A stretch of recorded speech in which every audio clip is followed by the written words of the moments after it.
Undangkanlah dengan Allah bisikan angin dari ujung timur pulau Jawa, tempat di mana matahari pertama kali menyentuh pucuk-pucuk gunung Ijen, diambil dari kisah legenda yang panjang dan menarik, sebuah kisah yang akan membawa kita ke zaman kuno, di mana kita dan negara bersatu. Asal-usul Banyuwangi. Alkisah. Dahulu kala terjadi peperangan antara kerajaan Jambangan dan kerajaan Tungku.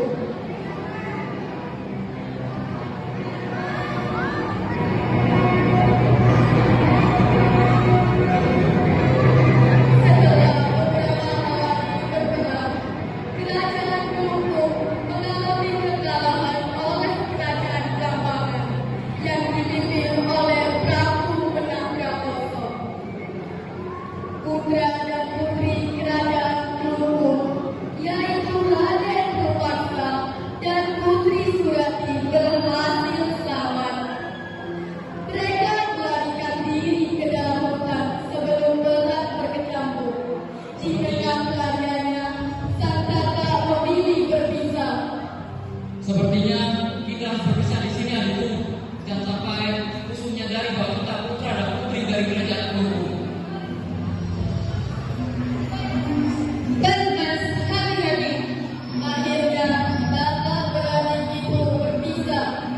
Setelah kerajaan Tungku tunduk, Prabu Benang Prakoso memerintahkan putranya, Raden Gantara, sementara waktu untuk memimpin Jambangan. Karena sang Prabu akan tinggal di Tungku untuk beberapa saat. Dia terpisah dengan kemauan dan akhirnya tersesat.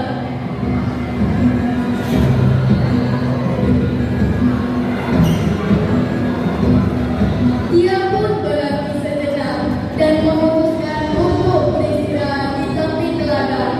Lalu dia mendengar suara yang berasal dari semak-semak.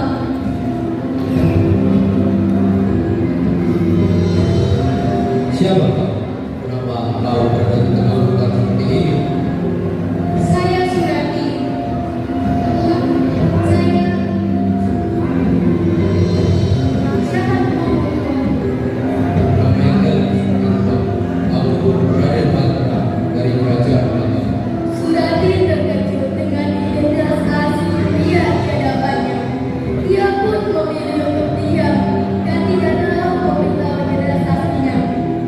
Surati dan Raden Gantara bersama-sama melapiskan hidup di hutan.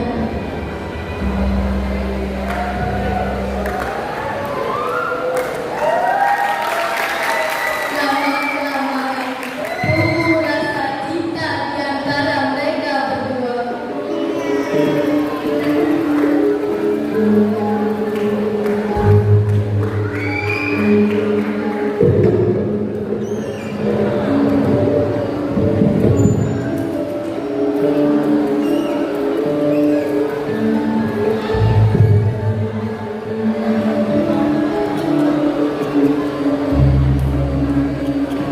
Surati, tahukah kau ikut kerajaan untuk bersuci? Hamba mau Raden, hamba siap menerima Raden sebagai suami hamba. Setelah berjalan menyusuri lebatnya hutan, mereka berhasil bertemu dengan prajurit yang sengaja disematkan untuk mencari keberadaan Raden Gantara.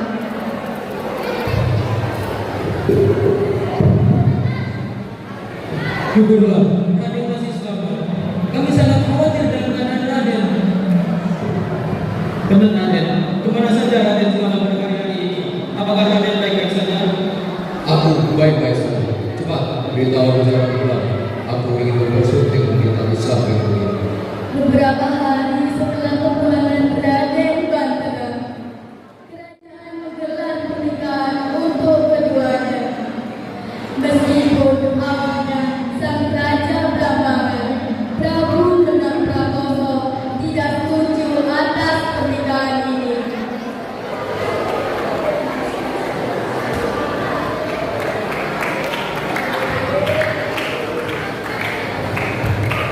Ayah, bunda, hamba meminta izin untuk bersujud untuk Surati. Wanita yang hamba temui di bunda. Diterkaukan, itu berarti asalmu sudah tidak jelas. Wanita mana yang telah diterkaukan? Saat itu hamba sedang tersesat Prabu. Lalu hamba bertemu dengan Raden dan jatuh hati dengan tulus padanya. Itu saja. Kau berasal dari mana? Hamba mohon ayah, hamba selalu hati pada Surati. Hamba ingin menghabiskan sisa umur hamba bersamanya. Kau tidak tahu dari mana dia berasal. Bagaimana dengan tidak percaya kepadanya? Hamba yakin, hamba jatuh hati pada sikapnya. Surati tak menjadi malu hamba saat hamba tersesat di hutan. Baik, kami bersedia menerima kalian jika kalian mau saling mencintai. Setelah mereka direstui, mereka memutuskan untuk tinggal bersama. Kehidupan Surati setelah menikah penuh dengan kebahagiaan. Sikapnya yang ramah membuat rakyat gampangan menyukainya. Ketika Surati asik berbincang dengan seorang penjual sayur, seseorang memanggil namanya. Mas Rupaksa, apa benar ini kau? Syukurlah kau baik-baik saja. Ya, aku baik-baik saja. Dan aku mendengar berita pernikahanmu. Apakah benar kau sudah menikah dengan Raden Batra? Iya, aku sudah menikah dengannya. Kau serius? Kita harus membalas dendam kita. Untuk apa menikahi dengan penjahat yang sudah merebut kerajaan kita? Tapi aku sudah benar-benar mencintainya. Dan aku sudah menghapus rasa dendam di hatiku. Menyimpan dendam itu tidak baik, Mas. Hapuskan dendam itu. Raden Purwangsa merasa frustasi dan lelah. Hingga akhirnya memutuskan untuk tidak membalas perkataan Surati. Dia memberikan Surati ikan kepala khas kerajaan Lumbung. Terserah jika itu mau. Tapi jangan sampai kau lupakan kerajaan kita. Ambil ini dan simpan di bawah bantalmu. Baik, Mas. Aku akan menyimpannya sebagai rakyat kerajaan Lumbung. Mereka pun berpisah dan Surati menuruti kata terpaksa. Saat Raden Panteran pergi ke hutan untuk berburu kijang, dia merasa bahwa sedang diikuti oleh seseorang.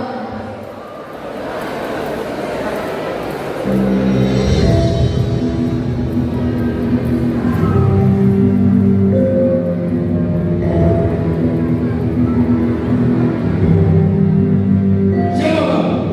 Kenapa kau langsung mengikutiku? Maaf Raden, hamba hanya ingin memberitahu suatu hal. Cepat, katakan. Hamba tidak sengaja melihat istri Raden telah berselingkuh dengan pria lain. Jangan kau menuduh istrimu seperti itu. Hamba tidak berbohong Raden. Istri Raden menyimpan ikat kepala di bawah bantal. Ikat kepala tersebut adalah ikat kepala pemberian pria selingkuhannya. Jangan berbohong. Hamba tidak mungkin berbohong dengan Raden. Istri Raden berasal dari kerajaan Lumbung. Ikat kepala tersebut adalah ikat kepala kerajaan Lumbung. Istri Raden hanya ingin membalas dendam pada Raden. Mendengar itu, Panteran segera meninggalkan Rupaksa dan segera pulang ke kerajaan Blambangan untuk memastikan. Dia pulang dengan penuh amarah.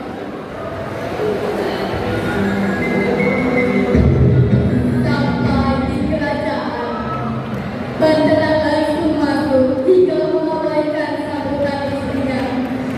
Raden sudah pulang. Kenapa pulang lebih awal? Panteran benar-benar menemukan ikat kepala di bawah bantal dan amarah memuncak dalam dirinya. Ikat kepala apa ini? Ini pemilihan dari siapa? Selingkuhanmu. Hah? Itu Surati tidak bisa menjawab dan bingung dengan kondisi ini. Apakah harus jujur atau tidak? Dan kenapa suaminya menuduh selingkuh di belakangnya? Jawab. Aku tahu kau menemui pria lain dan kau menikahi keduanya untuk membalas dendam, bukan? Tolong dengarkan hamba dulu, Raden. Ini tidak seperti yang Raden katakan. Memang benar, hamba bertemu dengan pria lain kemarin. Tapi hamba tidak berselingkuh.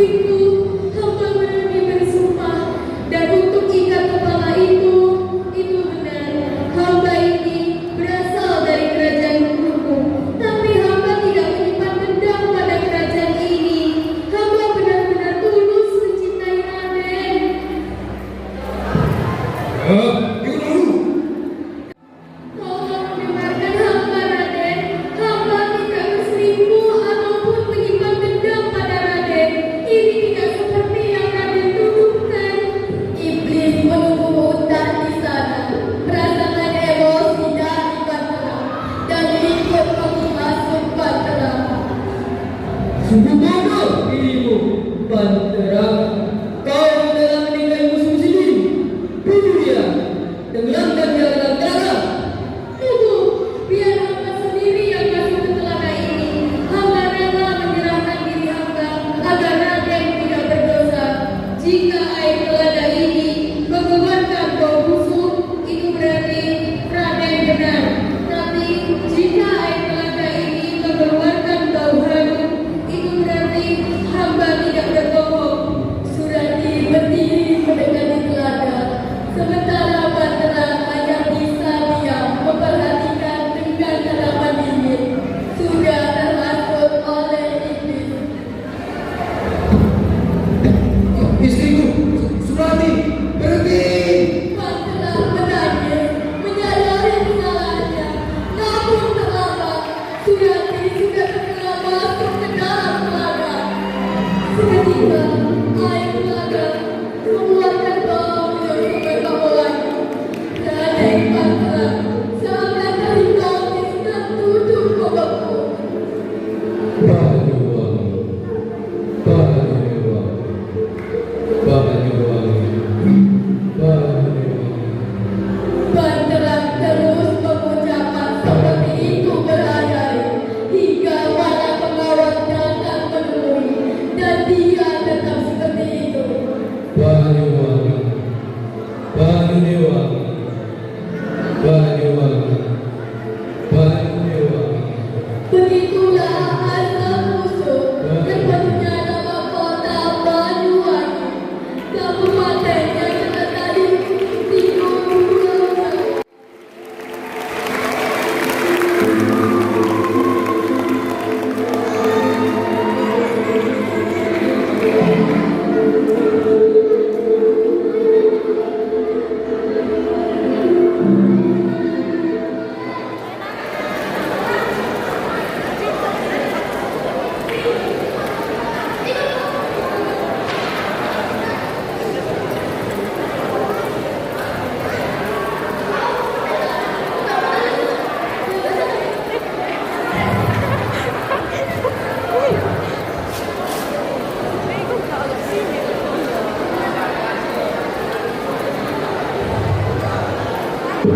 Banyuwangi.